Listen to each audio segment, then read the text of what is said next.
बेटा आज हम लोग देख रहे हैं बैलेंस बॉन्ड थ्योरी के बारे में। तो सबसे पहले बता दें कि this theory was represented by polling. ये थ्योरी पॉलिंग ने रिप्रेजेंट किया था। और क्यों रिप्रेजेंट किया था? तो टू एक्सप्लेन स्ट्रक्चर और शेप ऑफ कंपाउंड। तो कंपाउंड के स्ट्रक्चर या शेप को रिप्रेजेंट करने के लिए इस थ्योरी को सबसे पहले पॉलिंग ने रिप्रेजेंट किया था। इसके मेन पॉइंट्स यहाँ पर नीचे दिए जा रहे हैं। यहाँ पर ज़्यादातर 2-3 पॉइंट हैं। पहला पॉइंट ये है कि ligand donate lone pair to centre atom. Ligand centre atom को लोन पेयर डोनेट करता है। ये ध्यान दें, donate lone pair to centre atom. तो सेंटर एटम को लोन पेयर डोनेट करता है। And centre atom provide equal number of vacant orbital to accommodate lone pair given by ligand. तो सेंटर एटम उतनी ही संख्या में वैकेंट ऑर्बिटल प्रोवाइड करता है, क्योंकि जब ये लोन पेयर देगा तो लोन पेयर रखने के लिए ऑर्बिटल चाहिए। अब दूसरी चीज़, ये जो वैकेंट ऑर्बिटल प्रोवाइड करता है, these vacant orbital intermix to form equal number of hybrid orbital. तो ये जो वैकेंट ऑर्बिटल हैं उतनी ही संख्या में मिलकर हाइब्रिड ऑर्बिटल को बनाएंगे, जिनका शेप और एनर्जी सेम होगा, with same shape and energy. यहाँ पर तीसरा पॉइंट हो जाएगा hybrid orbital of metal and hybrid orbital of metal and filled orbital of ligand overlap to form metal ligand bond। ये देखो मेटल लिगेंड एक कोऑर्डिनेट बॉन्ड है। तो जो मेटल के हाइब्रिड ऑर्बिटल हैं और लिगेंड का फील्ड ऑर्बिटल है, ये दोनों ओवरलैप करके मेटल लिगेंड बॉन्ड बनाते हैं। ये देखें, यहाँ पर मेटल का वैकेंट हाइब्रिड ऑर्बिटल है, ये फील्ड ऑर्बिटल है, ये ओवरलैप करके मेटल लिगेंड बॉन्ड बना दिया। अच्छा, अब यहाँ पर जो मतलब ऑर्बिटल ओवरलैपिंग में भाग ले रहे हैं, अगर इसमें डी ऑर्बिटल ओवरलैप कर रहा है तो ये दो कंडीशन हो सकती है। एक कंडीशन तो ये है कि ये इनर ऑर्बिटल से, if D orbital also involve in hybridisation then it may relate. यहाँ पर ध्यान दें, ये देन है, then it may relate from inner shell और आउटर सेल। तो अगर ये जो डी सेल मतलब डी ऑर्बिटल इन्वॉल्व हो रहा है तो ये इनर सेल से इन्वॉल्व हो सकता है। ये may relate from inner shell और आउटर सेल। अब डी ऑर्बिटल अगर इनर सेल से रिलेट करता है, if D orbital relate from inner shell, ये डी ऑर्बिटल इनर सेल से रिलेट करता है, then complex obtained is known as, यहाँ पर ध्यान दें, तब आप जो कॉम्प्लेक्स मिलेगा उसको आप क्या कहेंगे? उसको कहेंगे inner orbital complex. Inner orbital complex.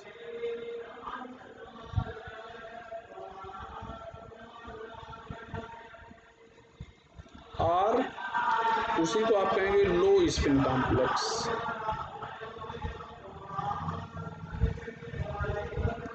Inner orbital complex और लो स्पिन कॉम्प्लेक्स और reduced spin complex। reduced spin complex। तो आप उसको इनर ऑर्बिटल कॉम्प्लेक्स कह सकते हैं, लो स्पिन कॉम्प्लेक्स कह सकते हैं, या reduced स्पिन कॉम्प्लेक्स कह सकते हैं। ये हो जाएगा। अच्छा, यहाँ पर ध्यान दें, अगर डी ऑर्बिटल आउटर सेल से रिलेट करता है तो देखें फिर क्या कहेंगे कॉम्प्लेक्स को। यहाँ पर if D orbital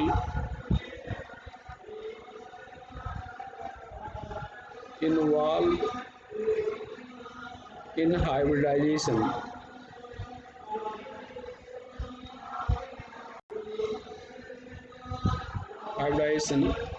related from outer cell,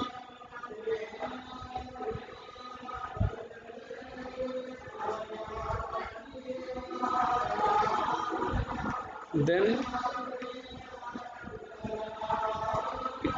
complex form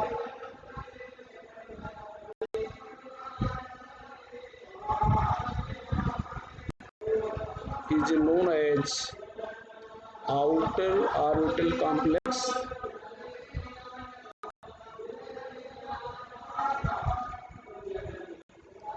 high spin complex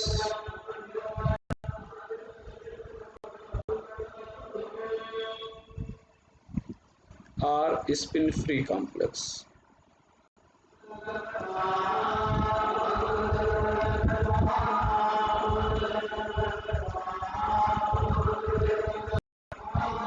यहाँ पर outer orbital complex, high spin complex और स्पिन फ्री कॉम्प्लेक्स।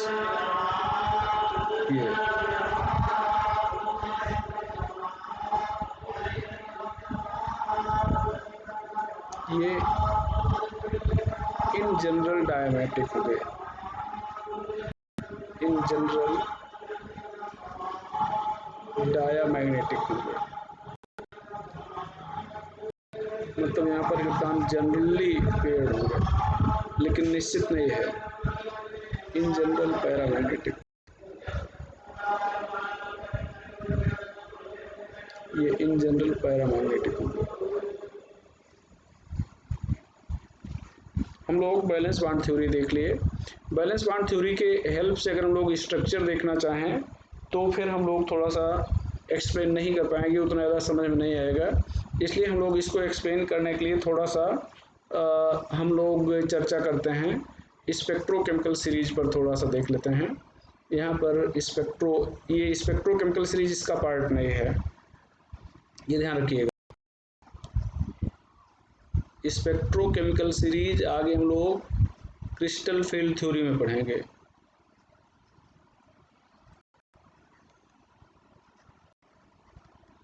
लेकिन इस सीरीज की हेल्प से हम लोग बढ़िया से एक्सप्लेन कर ले जाएंगे केमिकल कंपाउंड के बारे में, सॉरी स्ट्रक्चर के बारे में। तो यहाँ पर if ligands are arranged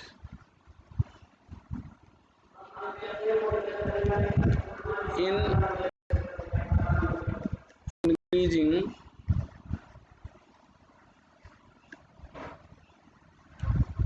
order of their splitting power,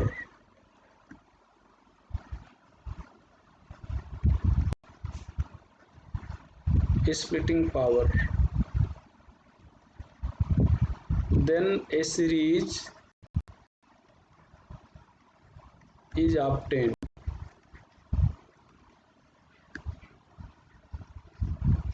known as spectrochemical series.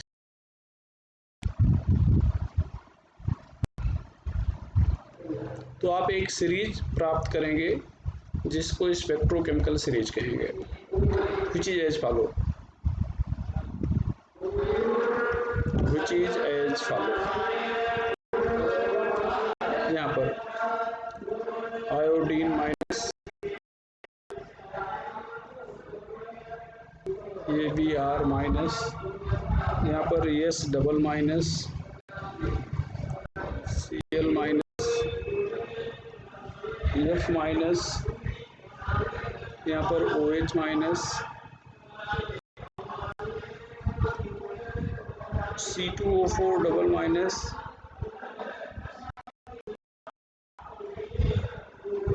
H2O। यहाँ पर ध्यान दें, यहाँ से लेकर यहाँ तक ये वीक फील्ड लिगेंड है, weak field ligand, weak field ligand does not pairs up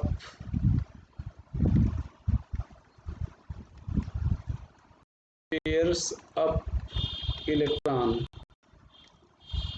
in orbital against Hund's rule,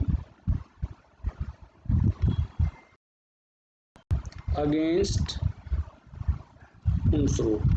तो ये हुंड रूल के अगेंस्ट ऑर्बिटल में इलेक्ट्रॉन की पेयरिंग नहीं करते। यहाँ पर वाटर के बाद यहाँ पर देखा जाए क्या है,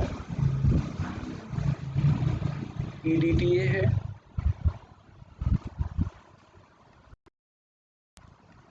अमोनिया है, ये नियरली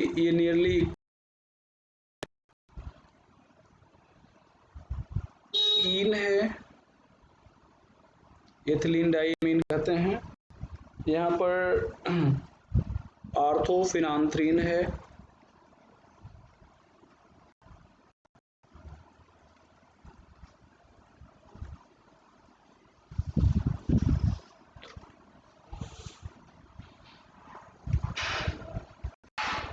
यहाँ पर NO2 माइनस है,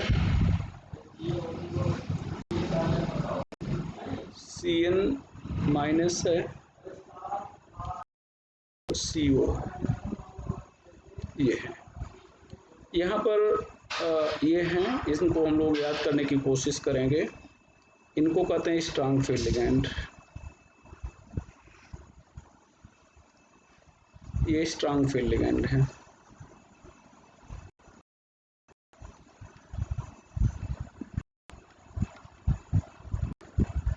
स्ट्रॉन्ग फील्ड लिगेंड ये इलेक्ट्रॉन की पेयरिंग करते हैं। Pairs up electron in orbital against Hund's rule.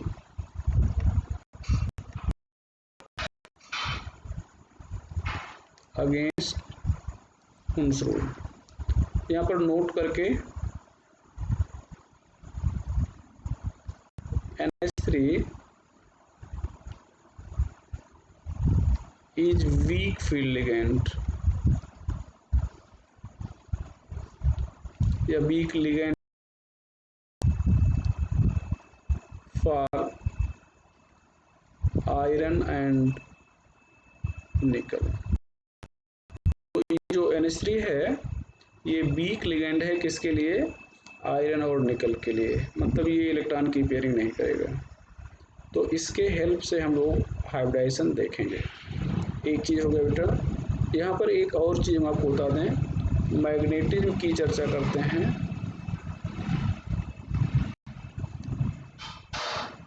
Magnetism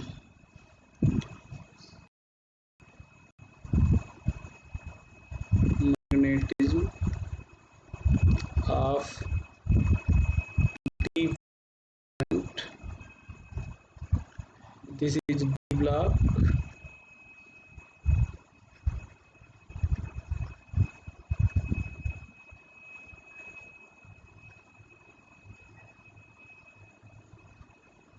block element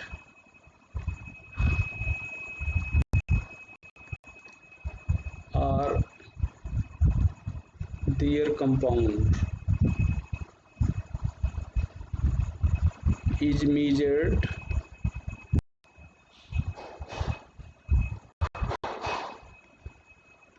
with help of magnetic moment।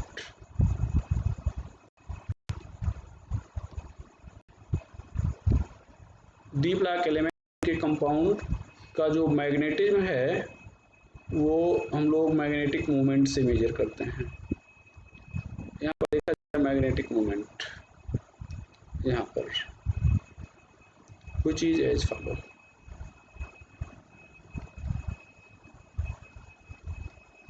यहाँ पर ध्यान दें बेटा, यहाँ पर हम लोग लिखते हैं म्यू स्पिन फॉलो, यहाँ पर लिख देते हैं which is as follow। यहाँ पर लिखेंगे म्यू स्पिन ओनली, यहाँ पर स्पिन ओनली लिखते हैं। असल में यहाँ पर जो ये मैग्नेटिक मोमेंट है, ये इलेक्ट्रॉन जो है वो दो टाइप का मूवमेंट दिखाता है, एक ऑर्बिटल मोशन और एक स्पिन मोशन। तो जो ऑर्बिटल मोशन है वो रोक दिया जाता है एक्सटर्नल फील्ड के द्वारा, चूंकि सर यहाँ पर ये यूनिट हो जाएगी वो मैग्नेटॉन, ये यूनिट हो जाएगी वो मैग्नेटॉन है, मैग्नेटिक मोमेंट की। तो ऑर्बिटल मोशन रोक दिया जाता है, तो जो मैग्नेटिज्म पाई जाती है वो केवल स्पिन के कारण पाई जाती है। यहाँ पर स्पिन ओनली लिखा गया है। Here n number of unpaired turn है। तो ये जो n है नंबर ऑफ अनपेयर्ड इलेक्ट्रॉन, ये हो जाएगा। यहाँ पर ध्यान दें बेटा, एक तो यहाँ पर हम लोग n लिख रहे हैं,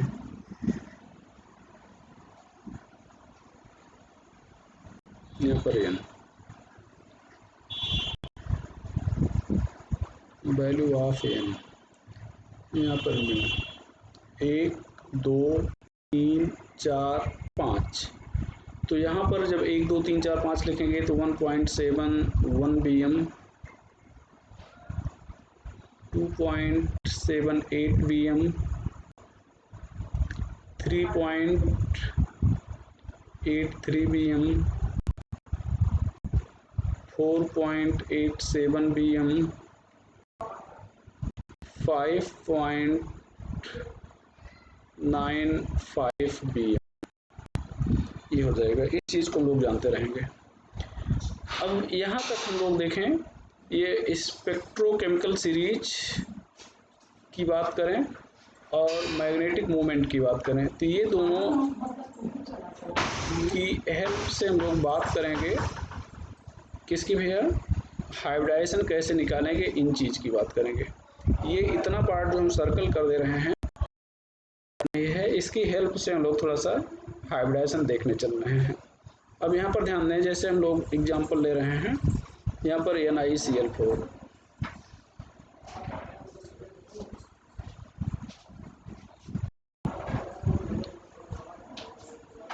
ये -2।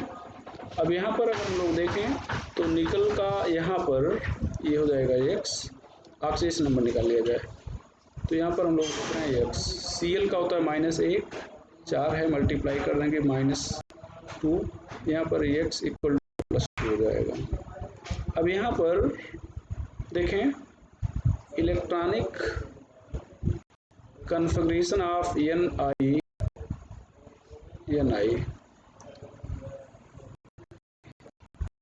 यहाँ पर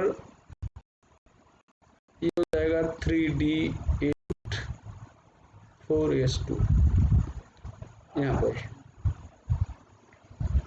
लेकिन अब यहाँ पर अगर जब हम लोग Ni++ 2 इलेक्ट्रॉन निकल चुके हैं तो इलेक्ट्रॉन निकालेंगे, ध्यान रखिएगा हायर प्रिंसिपल क्वांटम नंबर से निकालेंगे। तो यहाँ पर electronic configuration of Ni++ in free state, तो फ्री स्टेट में Ni++ का इलेक्ट्रॉनिक कन्फिग्रेशन देखा जाए तो यहाँ पर क्या होगा, ये 3D8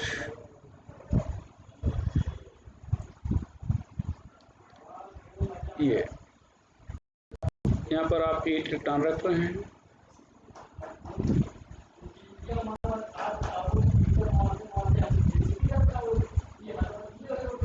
भैया ये चीज़ हो गया। अब यहाँ पर 3D हो गया, 4s इलेक्ट्रॉन जा चुका है तो यहाँ पर थोड़ा सा दिखा देते इन फ्री स्टेट, ये हम डायरेक्ट बनाने लगे, ये 3D8 4s 0 हो जाएगा। ये इस चीज़ को हम लोग यहाँ पे लिख सकते हैं, यहाँ पे तो ये हो जाएगा 4s 0। अच्छा, अब अगर ये फोर्थ सेल शुरू हो गई है, ये 3D है, ये 4s है, और ये हो जाएगा फोर्थ सेल शुरू हो गई तो 4p भी हो जाएगा। s में 1 ऑर्बिटल, p में 3 ऑर्बिटल। अब यहाँ पर ध्यान दें, यहाँ पर जो कॉम्प्लेक्स है, यहाँ पर Cl 4 हैं, Cl मोनोडेंटेट लिगेंड है, मतलब एक लोन पेयर डोनेट करेगा, तो एक Cl एक लोन पेयर डोनेट करेगा तो 4 Cl 4 लोन पेयर डोनेट करेगा, मतलब 4 पेयर इलेक्ट्रॉन मिलेंगे। तो एक पेयर इलेक्ट्रॉन के लिए आपको 1 ऑर्बिटल चाहिए, इसका मतलब कुल मिला के आपको 4 ऑर्बिटल चाहिए। अब इस 4 ऑर्बिटल में देखें 2 कंडीशन आपके लिए पॉसिबल है। एक तो यहाँ पर अगर आप देख रहे हैं कि ये जो अनपेयर टर्न है, यहाँ पर ध्यान दें, ये जो अनपेयर टर्न है, यहाँ पर एक टर्न ये अनपेयर्ड है, ये यहाँ पर ये अनपेयर्ड है, ये भी अनपेयर्ड है, तो ये 2 अनपेयर टर्न है। अब ये अगर ये अनपेयर टर्न यहाँ से देखें, यहाँ पे आ जाए तो ये ऑर्बिटल रिक्त हो जाएगा, वैकेंट हो जाएगा ये ऑर्बिटल। तो यहाँ पर ये पॉसिबिलिटी है, मतलब ये ऑर्बिटल वैकेंट हो सकता है, तो एक ये डी ऑर्बिटल मिल सकता है अपने को, एक एस मिल सकता है और यहाँ से 2 पी मिल सकते हैं। तो मतलब आपके पास जो पॉसिबिलिटी है वो एक डी और 2 पी मिल जाए, DsP2 की पॉसिबिलिटी है। और दूसरा कि ये वैकेंट, मतलब ये जो इलेक्ट्रॉन है पेयर्ड ना हो, तो जब इलेक्ट्रॉन पेयर्ड नहीं होगा तो ये डी ऑर्बिटल वैकेंट नहीं होगा, तो फिर 4 ऑर्बिटल के आपको एक एस लेना पड़ेगा, ये 3 पी लेना पड़ेगा। मतलब यहाँ पर पॉसिबिलिटी आपके पास है sp3 की। तो 4 कोऑर्डिनेशन नंबर 4 है, तो यहाँ पर आपके पास 2 पॉसिबिलिटी हैं। अब देखा जाए कि पॉसिबिलिटी बनेगी कौन से, चूंकि Cl जो है वो वीक फील्ड लिगेंड है, तो Cl जो वीक फील्ड लिगेंड है तो ये क्या करेगा, ये इलेक्ट्रॉन की जो पेयरिंग दिखाई जा रही है यहाँ पर, ये इलेक्ट्रॉन की जो पेयरिंग यहाँ पे दिखाई जा रही है वो इलेक्ट्रॉन की पेयरिंग नहीं कर पाएगा। ये मतलब ये जो इलेक्ट्रॉन की यहाँ पर पेयरिंग दिखाई गई ये Cl नहीं कर पाएगा। तो जब Cl इस इलेक्ट्रॉन की पेयरिंग ऐसे, ये चीज़ पॉसिबल नहीं है, ये पॉसिबल नहीं है। तो मतलब ये जब पॉसिबल नहीं है तो ये इलेक्ट्रॉन जो आप देख रहे हो ऐसे ही इलेक्ट्रॉन ये रह जाएगा। तो इसका मतलब जो ऑर्बिटल वैकेंट रहेंगे वो क्या रहेंगे, एक एस और 3 पी। तो यहाँ पर जो पॉसिबिलिटी बनेगी वो किसकी बनेगी भैया, sp3 की बनेगी।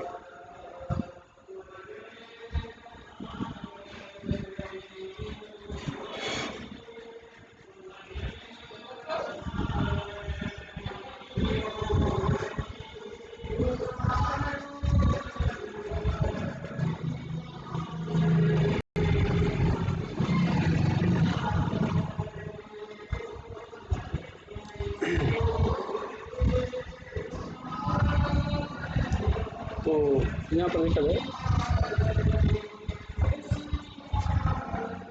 इलेक्ट्रॉनिक कन्फर्मेशन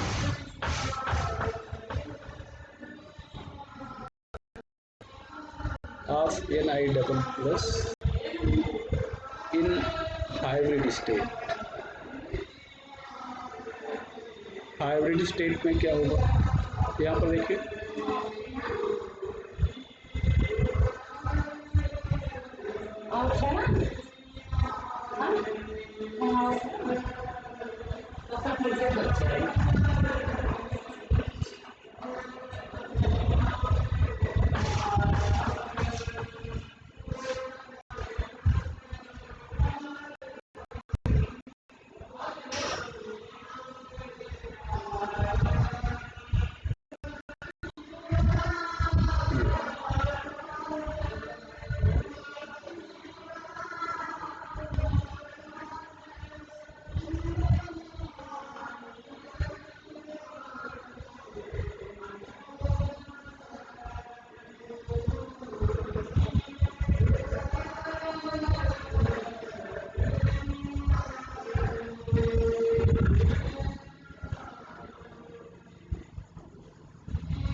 हाँ बेटा, तो हम लोग बात कर रहे थे कि यहाँ पर ये इलेक्ट्रॉन पेयर हुआ नहीं तो 4 ऑर्बिटल आपको हाइब्रिडाइजेशन के लिए चाहिए, तो ये 4 ऑर्बिटल मिल जाएंगे, तो ये हाइब्रिडाइजेशन हो जाएगा sp3। अच्छा, इलेक्ट्रॉनिक कन्फिग्रेशन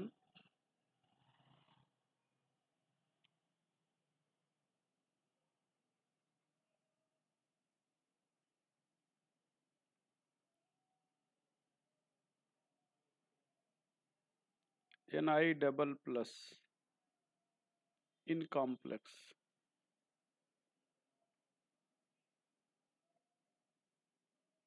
यहाँ पर देखा जाए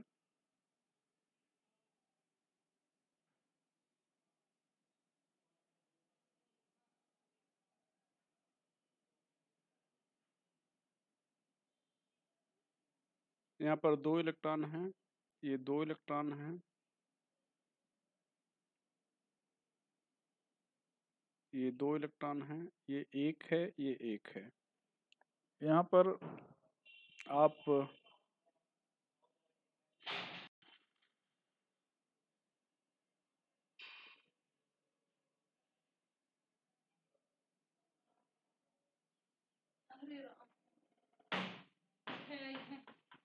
नंबर दी नहीं है कहीं न 6 बजे बेटी आए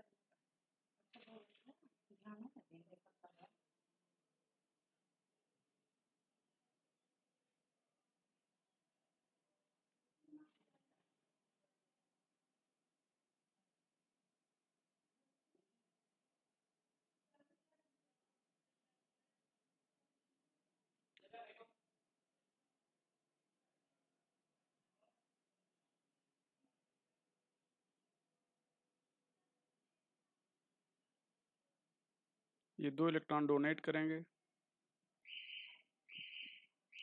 तो यहाँ पर अगर आप ध्यान दें तो ये हाइब्रिडाइजेशन हो गया sp3, स्ट्रक्चर हो गया टेट्राहेड्रल। यहाँ पर डाइपोल मोमेंट म्यू की बात करें तो 2.78 Vm हो जाएगा और ये पैरामैग्नेटिक हो जाएगा चूंकि अनपेयर्ड इलेक्ट्रॉन है।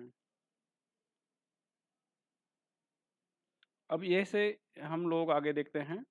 मान लो NiCN4, दूसरा एग्जांपल लेते हैं NiCN4, यहाँ पर -2 ले रहे हैं। तो यहाँ पर निकल X, Cn का -1 होता है, 4 से मल्टीप्लाई कर देंगे -2, X इक्वल टू +2 हो जाएगा। तो इलेक्ट्रॉनिक कन्फिग्रेशन ऑफ Ni, ये 3D8 4s0 2। यहाँ पर electronic configuration of Ni double plus same वैसे ही यहाँ पर 3D8 4s0 हो जाएगा। अब यहाँ पर ध्यान दें सब कुछ वैसा ही, ये 3D8 हो गया भैया, ये 3D8 ये। अब यहाँ पर अगर हम लोग ध्यान दें ये 4s0, यहाँ पर 4p। अब यहाँ पर ध्यान दो ये Cn जो है, ये Cn ये स्ट्रांग फील्ड है। यहाँ पर 4 ऑर्बिटल हमें चाहिए, 4 है तो 4 ऑर्बिटल चाहिए और Cn है स्ट्रांग फील्ड लिगेंड। तो Cn क्या करेगा, एक इलेक्ट्रॉन को यहाँ से यहाँ ट्रांसफर कर देगा। तो जब यहाँ से यहाँ ट्रांसफर कर देगा तो ये d ऑर्बिटल खाली हो जाएगा। तो आपको एक d खाली मिलेगा। Electronic configuration of Ni double plus in hybrid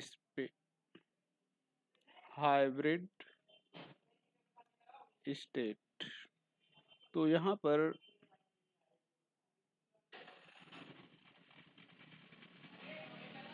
ये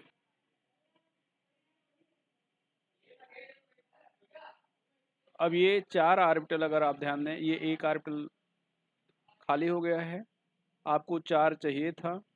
तो अब आप क्या करेंगे, एक यहाँ से D ले लेंगे, एक यहाँ से S और यहाँ से 2P ले लेंगे। तो ये हो गया यहाँ पर, ये DsP2 हाइब्रिडाइजेशन हो गया। अब यहाँ पर electronic configuration of Ni double plus in complex में देखें तो यहाँ पर हम लोग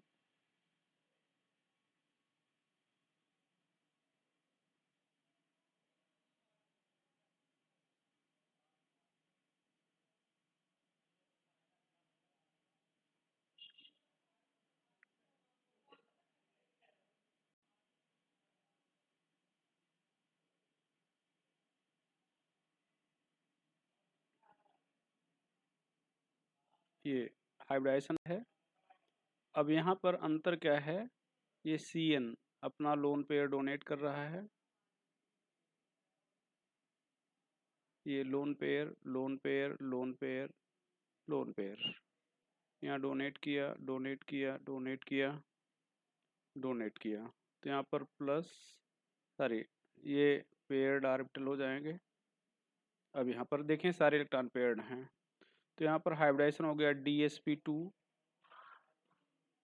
यहाँ पर हो जाएगा स्क्वायर प्लेनर स्ट्रक्चर, ये DsP2 म्यू 0 हो जाएगा और ये डायमेट्रिक हो जाएगा।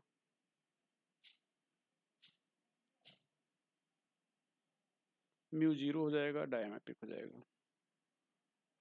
यहाँ पर तीसरा एग्जांपल हम लोग लें NiCO4 का। यहाँ पर निकल का ऑक्सीडेशन नंबर 1, CO का 0 होता है, इंटू 4, यहाँ पर कोई चार्ज नहीं है इसलिए 0, तो X इक्वल टू हो जाएगा 0। यहाँ पर इलेक्ट्रॉनिक कॉन्फ़िगरेशन ऑफ निकल इन फ्री स्टेट, तो हो जाएगा 3D8 4s0, सॉरी 4s2। यहाँ पर इलेक्ट्रॉन निकला नहीं है। यहाँ पर भी कोऑर्डिनेशन नंबर 4 है, तो आपको 4 ऑर्बिटल ही चाहिए।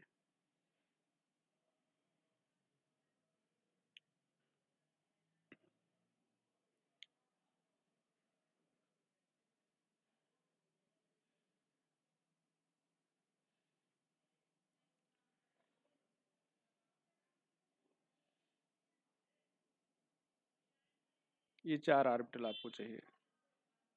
तो यहाँ पर 4s 4p हो गया, ये ध्यान दें।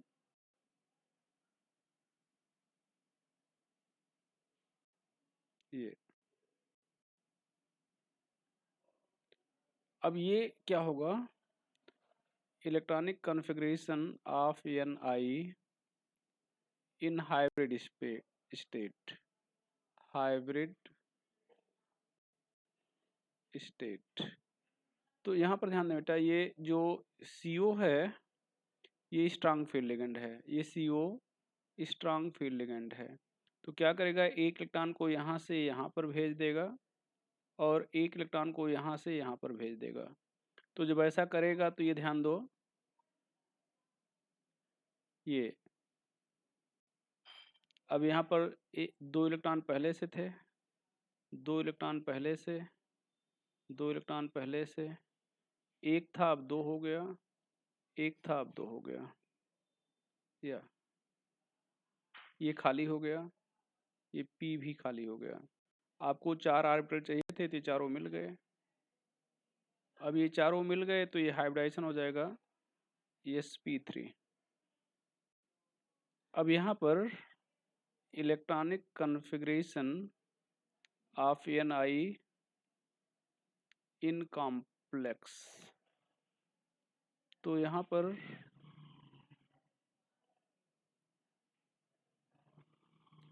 ये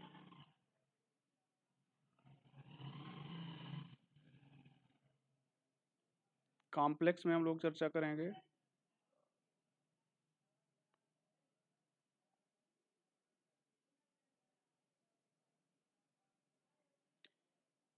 तो यहाँ पर CO CO CO CO, ये लोन पेयर, ये lone pair, lone pair, lone pair, ये अपना लोन पेयर इसको डोनेट करेगा, इसको, इसको, इसको डोनेट करेगा।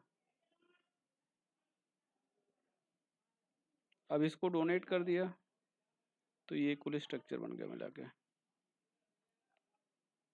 अब देखें यहाँ पर सारे, मतलब पहले तो एक S और 3p हाइब्रिडाइजेशन में भाग लिया है, तो हाइब्रिडाइजेशन sp3 है, स्ट्रक्चर टेट्राहेड्रल होगा ही। यहाँ पर म्यू 0 होगा, चूँकि कोई अनपेयर इलेक्ट्रॉन नहीं है, और अनपेयर इलेक्ट्रॉन नहीं है तो ये डायमैग्नेटिक होगा, ये हो जाएगा। हम लोग एक और चौथा एग्जांपल ले रहे हैं, सॉरी CuNH3 होल 4 +2। यहाँ पर कॉपर का X हो जाएगा, अमोनिया का 0 × 2, यहाँ पर +2, तो X इक्वल टू +2 हो जाएगा। अब यहाँ पर ध्यान दें, इलेक्ट्रॉनिक कॉन्फ़िगरेशन ऑफ CU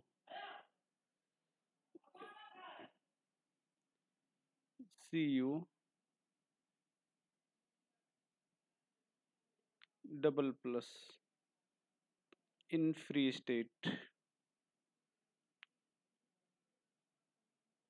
ये हो जाएगा 3D9 4S0। कॉपर का होता है 3D10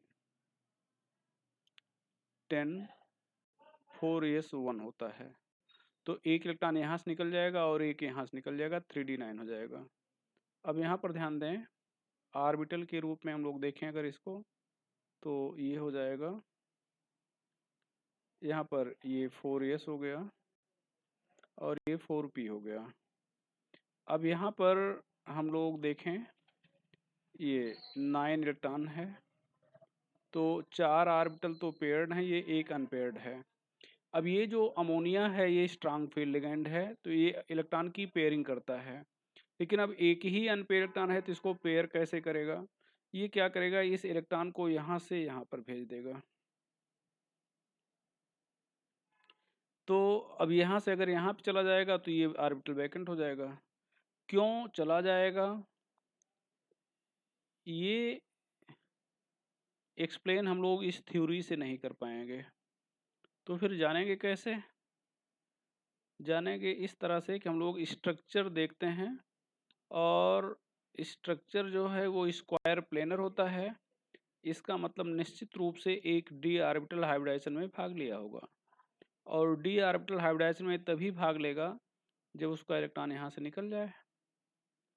तो इस बेस पर ये हाइब्रिडाइजेशन हम लोग जो पढ़ रहे हैं, ये हाइपोथेटिकल फिनोमिना होती है।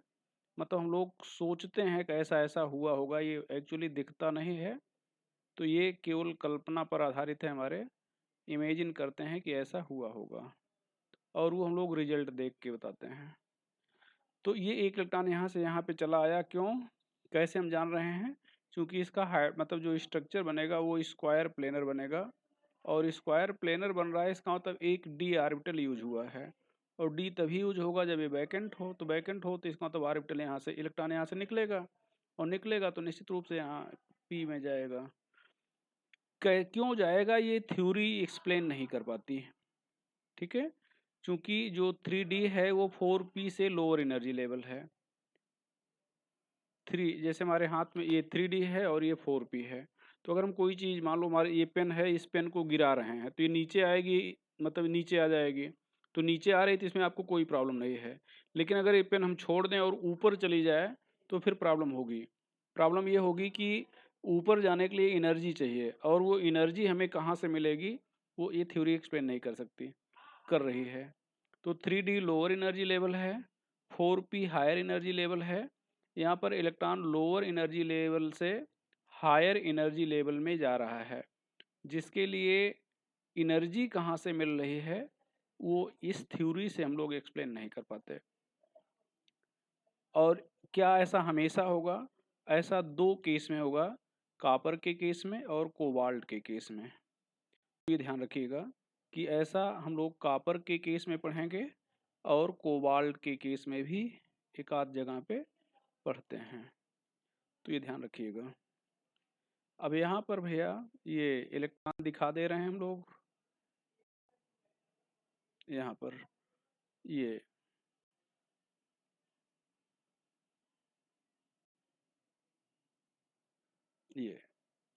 तो यहाँ पर ये अमोनिया हो गया, अमोनिया, ये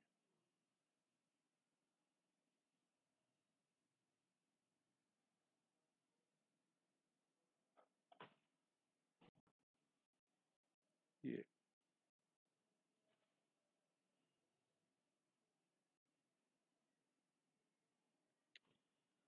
तो ये चीज़ हो गया। अब यहाँ पर एक इलेक्ट्रॉन ये अनपेयर्ड है यहाँ पर। तो अब यहाँ पर ध्यान दें, हाइब्रिडाइजेशन DsP2 है, तो स्ट्रक्चर स्क्वायर प्लेनर हो जाएगा।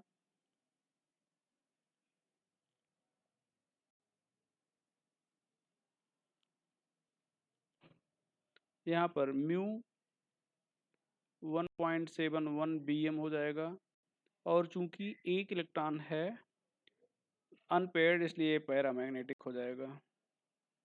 तो ये चीज़ें भैया हम लोग याद रखेंगे, नोट करके यहाँ पर बता दें। Double plus BE double plus boron triple plus always complex tetrahedral C3 hybrid question number 4। यहाँ पर आपको स्ट्रांग फील्ड लिगेंड है या वीक फील्ड लिगेंड है, इससे कोई मतलब नहीं है। क्यों? क्योंकि जिंक में वैकेंट d ऑर्बिटल है।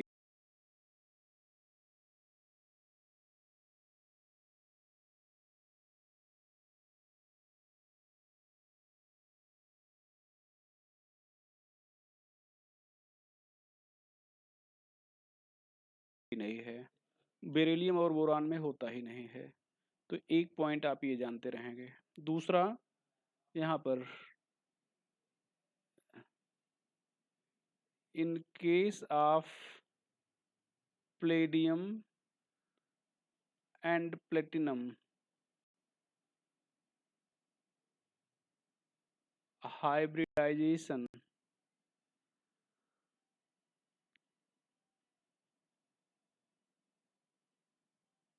is always DsP2, i.e. structure is square planar.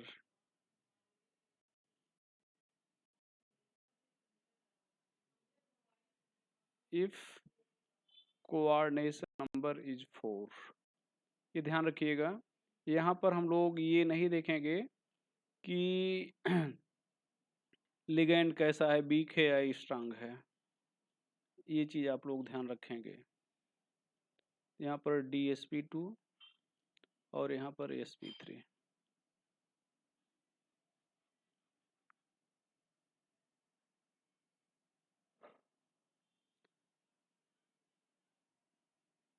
आगे हम लोग थोड़ा सा देखें, यहाँ पर लाइक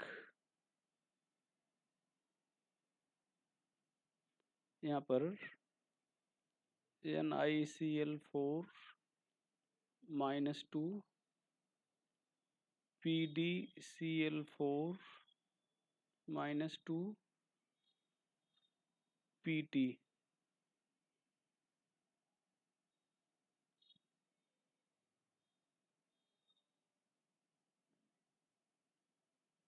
Cl4 -2। यहाँ पर हाइब्रिडाइजेशन sp3 DsP2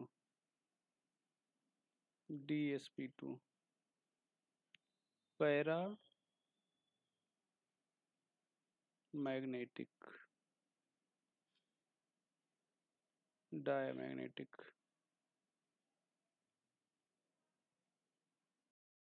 ये चीज़ आप लोग जानते रहेंगे, बहुत इंपॉर्टेंट चीज़ है। यहाँ पर म्यू 2.78 BM, यहाँ पर म्यू 0 BM। तो आज हम लोग यहाँ पे चर्चा कर लिए यहाँ तक। नेक्स्ट लेक्चर में हम लोग बात करेंगे कि अगर कोऑर्डिनेशन नंबर